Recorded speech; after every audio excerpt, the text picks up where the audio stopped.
श्रीचन्द्रकवचं श्रीगणेशाय नमः। अस्य श्रीचन्द्रकवचस्तोत्रमन्त्रस्य गौतम ऋषिः अनुष्टुप् छन्दः। श्रीचन्द्रो देवता चन्द्रप्रीत्यर्थं जपे विनियोगः। समं चतुर्भुजं वन्दे केयूरमुकुटोज्ज्वलं वासुदेवस्य नयनं शङ्करस्य च भूषणम्। एवं ध्यात्वा जपे नित्यं शशिनः कवचं शुभं। शशि पातु शिरोदेशं भालं पातु कलानिधिः। चक्षुषी चन्द्रमः पातु श्रुति पातु निशापतिः।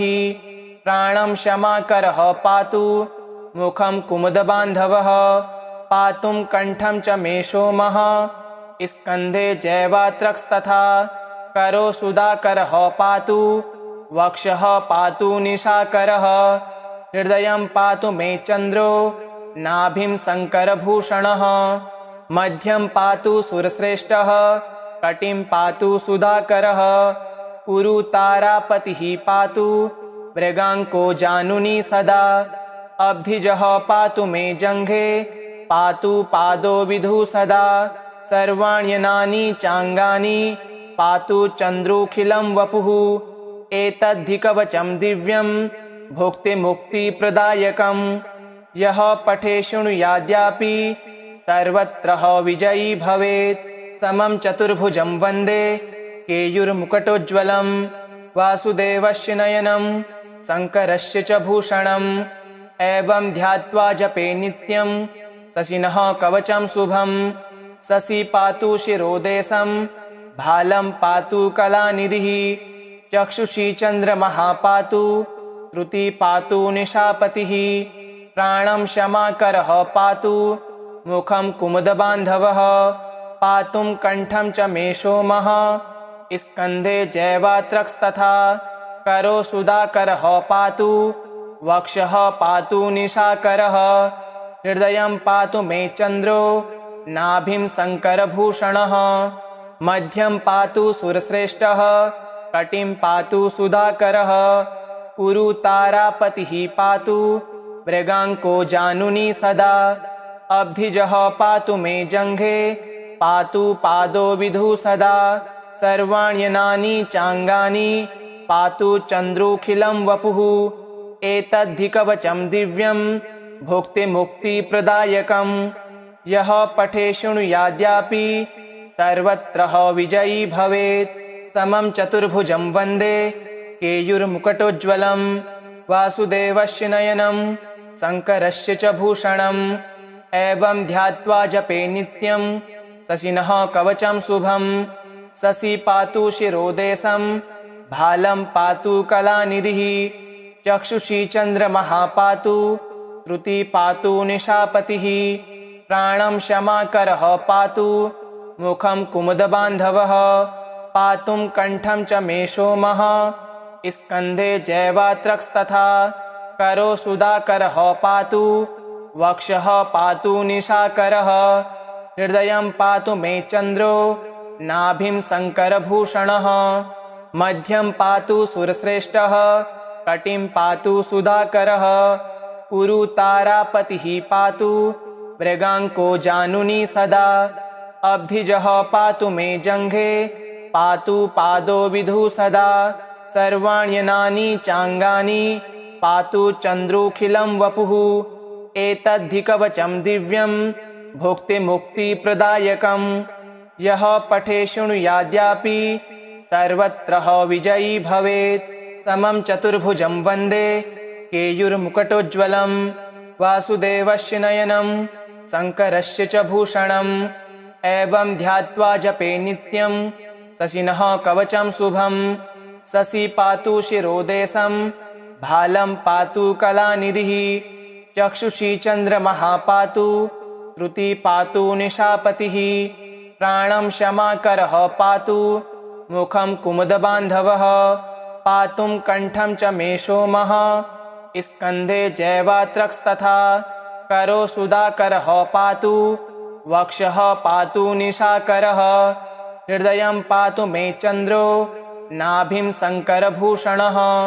मध्यं पातु सुरश्रेष्ठः कटिं पातु सुधाकरः उरु तारापतिः पातु मृगाङ्को जानुनी सदा अब्धिजः पातु मे जङ्घे पातु पादो विधु सदा सर्वाण्यनानि चाङ्गानि पातु चन्द्रोऽखिलं वपुः एतद्धि कवचं दिव्यं भुक्तिमुक्तिप्रदायकं यः पठे शृणुयाद्यापि सर्वत्र विजयी भवेत् समं चतुर्भुजं वन्दे केयूरमुकुटोज्ज्वलं वासुदेवस्य नयनं शङ्करस्य च भूषणम् एवं ध्यात्वा जपे नित्यं शशिनः कवचं शुभं शशि पातु शिरोदेशं भालं पातु कलानिधिः चक्षुषी चन्द्रमः पातु श्रुति पातु निशापतिः प्राणं क्षमाकरः पातु मुखं कुमुदबान्धवः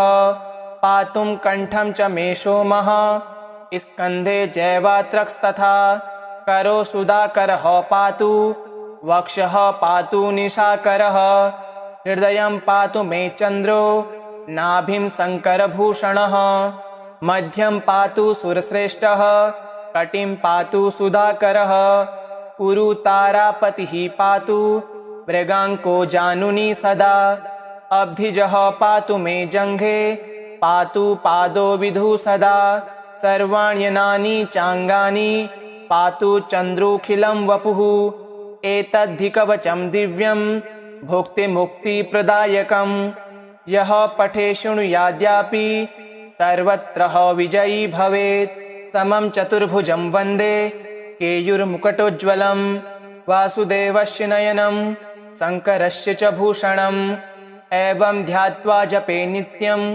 शशिनः कवचं शुभं शशि पातु शिरोदेशं भालं पातु कलानिधिः चक्षुषी चन्द्रमः पातु श्रुति पातु निशापतिः प्राणं क्षमाकरः पातु मुखं कुमुदबान्धवः पातुं कण्ठं च मे सोमः स्कन्धे जैवात्रक्स्तथा करो सुधाकरः पातु वक्षः पातु निशाकरः हृदयं पातु मे चन्द्रो नाभिं शङ्करभूषणः मध्यं पातु सुरश्रेष्ठः कटिं पातु सुधाकरः उरु तारापतिः पातु मृगाङ्को जानुनी सदा अब्धिजः पातु मे जङ्घे पातु पादो विधु सदा सर्वाण्यनानि चाङ्गानि पातु चन्द्रोऽखिलं वपुः एतद्धि कवचं दिव्यं भुक्तिमुक्तिप्रदायकं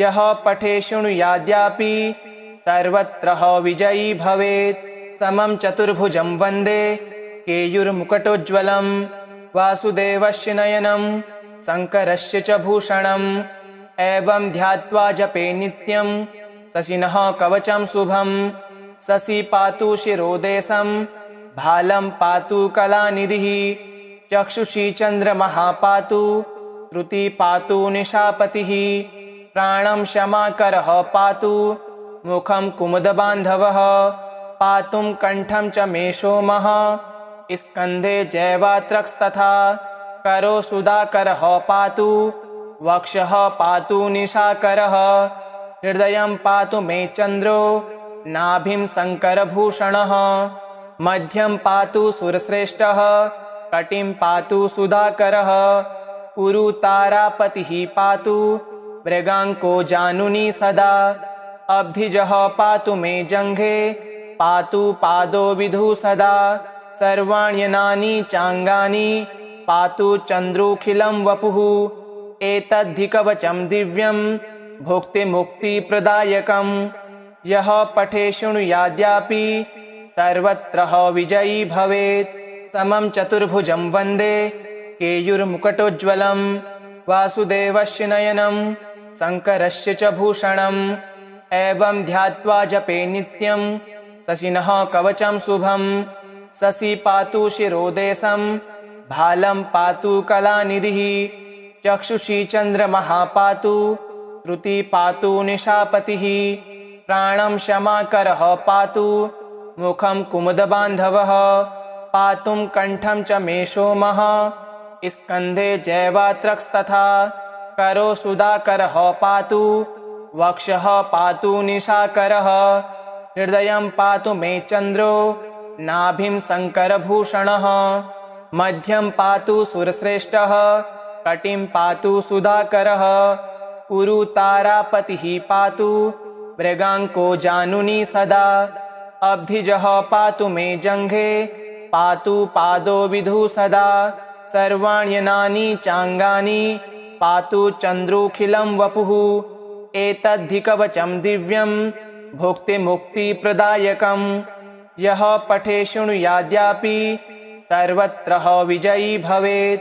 समं चतुर्भुजं वन्दे केयूरमुकुटोज्ज्वलं, वासुदेवस्य नयनं शङ्करस्य च भूषणम्, एवं ध्यात्वा जपे नित्यं शशिनः कवचं शुभं, शशि पातु शिरोदेशं, भालं पातु कलानिधिः, चक्षुषी चन्द्रमः पातु, श्रुति पातु निशापतिः, प्राणं क्षमाकरः पातु, मुखं कुमुदबान्धवः, पातुं कण्ठं च मे सोमः, स्कन्धे जैवात्रक्स्तथा, करो सुधाकरः पातु, वक्षः पातु निशाकरः, हृदयं पातु मे चन्द्रो, नाभिं शङ्करभूषणः, मध्यं पातु सुरश्रेष्ठः, कटिं पातु सुधाकरः, उरु तारापतिः पातु, मृगाङ्को जानुनी सदा, अब्धिजः पातु मे जङ्घे, पातु पादो विधु सदा, सर्वाण्यनानि चाङ्गानि, पातु चन्द्रोऽखिलं वपुः, एतद्धि कवचं दिव्यं भुक्तिमुक्तिप्रदायकम्, यः पठे शृणुयाद्यापि सर्वत्र विजयी भवेत्। समं चतुर्भुजं वन्दे केयूरमुकुटोज्ज्वलं, वासुदेवस्य नयनं शङ्करस्य च भूषणम्, एवं ध्यात्वा जपे नित्यं शशिनः कवचं शुभं, शशि पातु शिरोदेशं, भालं पातु कलानिधिः, चक्षुषी चन्द्रमः पातु, श्रुति पातु निशापतिः, प्राणं क्षमाकरः पातु, मुखं कुमुदबान्धवः, पातुं कण्ठं च मे सोमः, स्कन्धे जैवात्रक्स्तथा, करो सुधाकरः पातु, वक्षः पातु निशाकरः, हृदयं पातु मे चन्द्रो, नाभिं शङ्करभूषणः, मध्यं पातु सुरश्रेष्ठः, कटिं पातु सुधाकरः, उरु तारापतिः पातु, मृगाङ्को जानुनी सदा, अब्धिजः पातु मे जङ्घे, पातु पादो विधु सदा,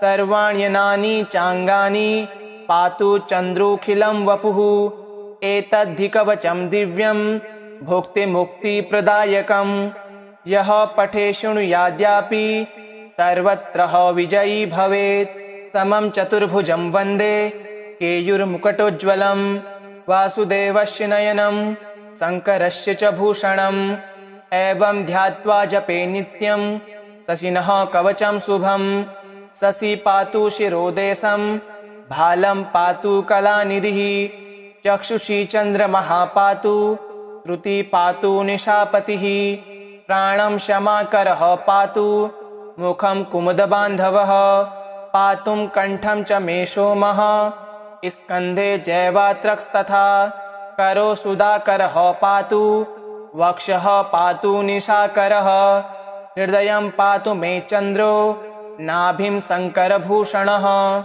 मध्यं पातु सुरश्रेष्ठः, कटिं पातु सुधाकरः, उरु तारापतिः पातु, मृगाङ्को जानुनी सदा, अब्धिजः पातु मे जङ्घे, पातु पादो विधु सदा, सर्वाण्यनानि चाङ्गानि, पातु चन्द्रोऽखिलं वपुः, एतद्धि कवचं दिव्यं भुक्तिमुक्तिप्रदायकम्, यः पठे शृणुयाद्यापि सर्वत्र विजयी भवेत्। इति श्री चन्द्रकवचं सम्पूर्णम्।